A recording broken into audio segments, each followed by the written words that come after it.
एक कदम ईश्वर की ओर। उत्पत्ति प्रकरण, तीसरा सर्ग। ब्रह्मा स्वयं मनोरूप है और उसका संकल्प रूप यह जगत है, इसलिए यह मनोराज्य के समान असत ही है।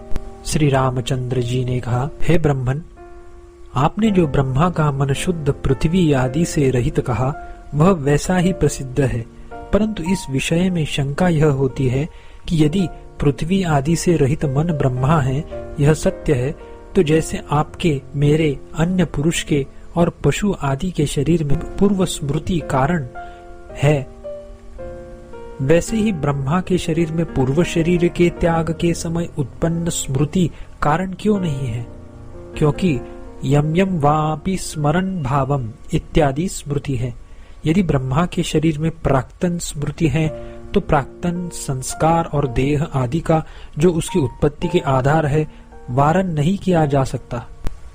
श्री वशिष्ठ जी ने कहा, हे रामचंद्र जी, जिसका पूर्व जन्मों में उपार्जित कर्मों से युक्त पूर्व शरीर है, इस जन्म में उसी को संसार स्थिति की कारणभूत स्मृति हो सकती है, जबकि ब्रह्मा का प्राक्तन यानी पूर्व जन्म में उपार्जित कर्म तनिक भी नहीं है, तो उनको पूर्व जन्म की स्मृति कहाँ से और कैसे होगी? इसीलिए ब्रह्मा का शरीर पृथ्वी आदि कारण से शून्य है, अथवा जीव का चित्त ही उसका एकमात्र कारण है। वह अपने कारण चिद्घन पर ब्रह्म परमात्मा से अभिन्न स्वयंभू और स्वयं आत्म रूप है। हे श्री राम जी, इस स्वयंभू ब्रह्मा की अतिवाहिक देह ही है, अजन्मा की आधि भौतिक देह हो ही नहीं सकती, यानी स्थूल भूतों से उत्पन्न अजन्मा की आधि भौतिक देह हो ही नहीं सकती। श्री रामचंद्र जी ने कहा, भगवान, संपूर्ण भूतों के यानी प्राणियों के एक आतिवाहिक और दूसरा आदि भौतिक, यो दो शरीर है, किंतु ब्रह्मा का केवल आतिवाहिक शरीर ही क्यों है? श्री वशिष्ठ जी ने कहा, हे श्री रामचंद्र जी, कारण युक्त यानी पंचीकृत भूतों से उत्पन्न देह आदि से युक्त, कारण युक्त सभी प्राणियों के आतिवाहिक और आधि भौतिक ये दो शरीर है। कारण न होने से अजन्मा हिरण्यगर्भ का केवल एक आतिवाहिक ही शरीर है। एक अज यानी हिरण्यगर्भ संपूर्ण भूतों का परम कारण है, उसका कोई कारण नहीं है, इससे वह आतिवाहिक रूप एक देह वाला है। आतिवाहिक और आदि भौतिक रूप दो देह वाला नहीं है। प्रथम प्रजापति यानी ब्रह्मा का भौतिक शरीर नहीं है, भौतिक शरीर न होने से इसका केवल आतिवाहिक ही शरीर है, अतः वह केवल चिदाकाश स्वरूप है, कारण कि आरोपित पदार्थ का अधिष्ठान से अतिरिक्त स्वरूप नहीं होता। हे राम जी, पृथ्वी आदि से शून्य संकल्प मात्र शरीर चिदाकाश रूप आदि प्रजापति ने विविध प्रजाओं की सृष्टि की। वे प्रजा ब्रह्मा के संकल्प से अतिरिक्त कारणों से उत्पन्न नहीं हुई है, अतः वे भी चिदाकाश स्वरूप है। जिस उपादान कारण से जो उत्पन्न हुआ है वह तद्रूप ही होता है। यह बात कनक कुंडल आदि में सभी के द्वारा अनुभूत है।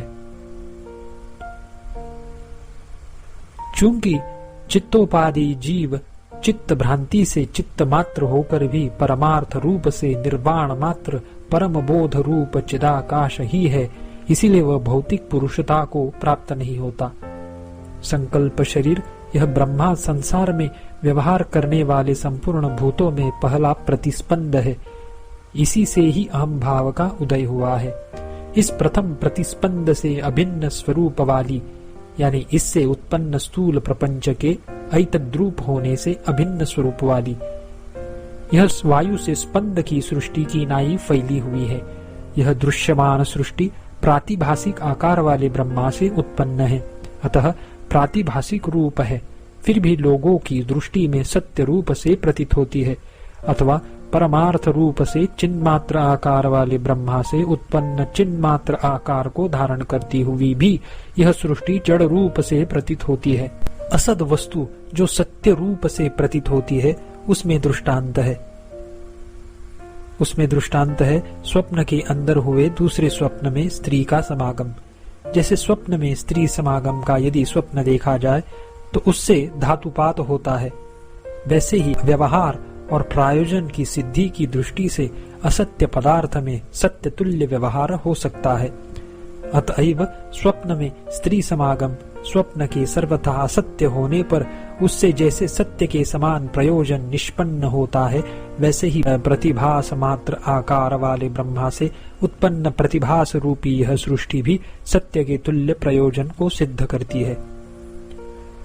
जिसका शरीर पृथ्वी आदिमय नहीं है और जो चिदाकाश रूप एवं शरीर रहित है, वह भूतों का आधिपति ब्रह्मा भ्रांतिवश पुरुषाकृति एवं सदेह सा प्रतीत होता है। ब्रह्मा के दो रूप है, एक संवित रूप जो कि पारमार्थिक है और दूसरा संकल्प रूप जो भ्रांति से है। यह संवित और संकल्प रूप ब्रह्मा परमार्थ रूप से उदित नहीं होता और भ्रांति से उदित होता है। स्वरूप स्थिति जगत की सत्ता के समान अविद्या के अधीन नहीं है, इसीलिए न तो उसका उदय होता है और न विनाश ही। संकल्प पुरुष पृथ्वी से रहित आकार वाला केवल चित्तमात्र शरीर ब्रह्मा ही तीनों जगतों की स्थिति का कारण है। उक्त ब्रह्मा का यह संकल्प प्राणियों के कर्मों के अनुसार जिस जिस प्रकार से विकास को प्राप्त होता है, जैसे कि आपका मन पर्वत के आकार को प्राप्त होता है, वैसे ही यह चैतन्यात्मा उसी प्रकार से प्रतीत होता है। भाव यह कि जब मन पर्वत भाव में होता है तब पर्वताकार प्रतीत होता है, वैसे ही ब्रह्मा का संकल्प प्राणियों के कर्मों के अनुसार जिस प्रकार से विकसित होता है, तब चिदात्मा वैसा प्रतीत होता है। अपने स्वरूप के दृढ़ विस्मरण और आतिवाहिक भाव के विस्मरण से आतिवाहिक ही सर्वथा असत्य पिशाच की नाई आदि भौतिक रूप से प्रतीत होता है। जैसे कि पिशाच वास्तव में सर्वथा असत होता हुआ भी भ्रमवश आकारवान सा प्रतीत होता है, वैसे ही लोगों को स्वरूप की दृढ़ विस्मृति से आतिवाहिक ही आदि भौतिक रूप से प्रतीत होता है। यह ब्रह्मा का रूप मायाश बल ब्रह्म की प्रथमता है। सत्य संकल्प होने के कारण उनमें स्वसंकल्प से वैसे ही प्रत्यक्ष आविर्भूत रहता है। अतः अंधकार से आच्छादित न होने के कारण शुद्ध संवित रूप प्रजापति को आतिवाहिक भाव की विस्मृति नहीं होती। इसलिए ब्रह्मा को आदि भौतिक से उत्पन्न हुई मृग तृष्णा के समान असत्य जड़ता रूपी भ्रम देने वाली पिशाचिका उत्पन्न नहीं होती। जब ब्रह्मा ही मनोमात्र है, पृथ्वी आदिमय नहीं है, तब उससे उत्पन्न हुआ यह विश्व भी मनोमात्र ही है। जो जिससे उत्पन्न होता है वह तद्रूप ही होता है। यह न्याय प्रसिद्ध है। चूंकि अज के सहकारी कारण नहीं है, इसीलिए उससे उत्पन्न हुए विश्व के भी कोई सहकारी कारण नहीं है। यहाँ पर कारण से कार्य में कोई भी वैचित्र्य नहीं है, इसीलिए जैसे शुद्ध कारण है वैसे कार्य भी शुद्ध ही है, ऐसा निश्चित हुआ। इस विश्व में कार्य कारणता की तनिक भी उपपत्ति नहीं होती। जैसा परब्रह्म है, ठीक वैसे ही तीनों जगत है। द्रवत्व से अभिन्न स्वरूप वाले जल से जैसे द्रवत्व का विस्तार होता है, वैसे ही मनोरूपता को प्राप्त हुए ब्रह्मा द्वारा जगत से अभिन्न शुद्ध आत्मा से जगत का विस्तार किया जाता है। जैसे असत संकल्प नगर की मन से ही कल्पना होती है और जैसे असत गंधर्व नगर की मन से ही कल्पना होती है, वैसे ही यह असत रूप समस्त विश्व केवल मन से ही कल्पित है। जैसे तत्वज्ञानियों की दृष्टि में रस्सी में सर्पता नहीं है, वैसे ही इस जगत में आदि भौतिकता नहीं है। फिर प्रबुद्ध वे ब्रह्मा आदि आदि भौतिक देह आदि में कैसे रह सकते हैं? अर्थात उनके आदि भौतिक देह आदि नहीं है, इसमें तो कहना ही क्या। ज्ञानी का आतिवाहिक यानी प्रातिभासिक शरीर भी नहीं है, फिर उसकी आदि भौतिक देह का कथन कैसे हो सकता है? ब्रह्मा के आकार को धारण करने वाले मन नामक मनुष्य का मनोराज्य यह जगत सत्य रूप सा स्थित है। मन ही ब्रह्मा है, वह संकल्पात्मक अपने शरीर को विपुल बनाकर मन से इस जगत की रचना करता है। ब्रह्मा मन स्वरूप है और मन ब्रह्म स्वरूप है। मन में पृथ्वी आदि नहीं है, मन से पृथ्वी आदि आत्मा में अध्यस्त है। कमल गट्टे के अंदर कमल की लता के समान हृदय के अंदर संपूर्ण दृश्य पदार्थ विद्यमान है। चूंकि मन और दृश्य तथा इन दोनों का दृष्टा अर्थात साक्षीभूत आत्मा, इन दोनों का विवेक किसी ने कभी नहीं किया, जब तक उनका विवेक न किया जाए तब तक अज्ञान का उच्छेद न होने से मन में दृश्य वर्ग ही है ही, इसीलिए ऐसा कहा है। अथवा मन और दृश्य दर्शन इन दोनों का कभी अभी उच्छेद नहीं हुआ है, इसीलिए वैसा कहा गया है।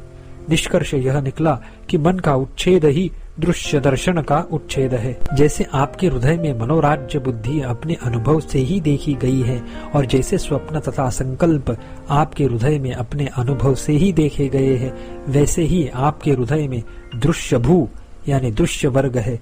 इसीलिए जैसे चित्त द्वारा कल्पित पिशाच बालक को मार देता है, वैसे ही दृश्य रूपिणी रूपिका यानी पिशाची इस दृष्टा को मार देती है, यानी स्वरूप से भ्रष्ट कर देती है।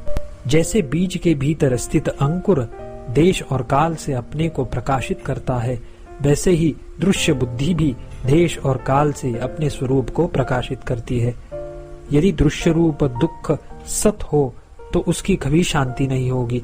दृश्य की यदि शांति नहीं होगी तो बौद्धों में केवलत्व की यानी मोक्ष की सिद्धि नहीं होगी। दृश्य का अभाव होने पर बौद्धों में बौद्ध भाव स्थित भी हो तो भी वह निवृत्त हो जाता है। फिर मिथ्याभूत की निवृत्ति के विषय में तो कहना ही क्या। बौद्धों की केवलता को ही विमोक्ष कहते हैं। तीसरा सर्ग समाप्त।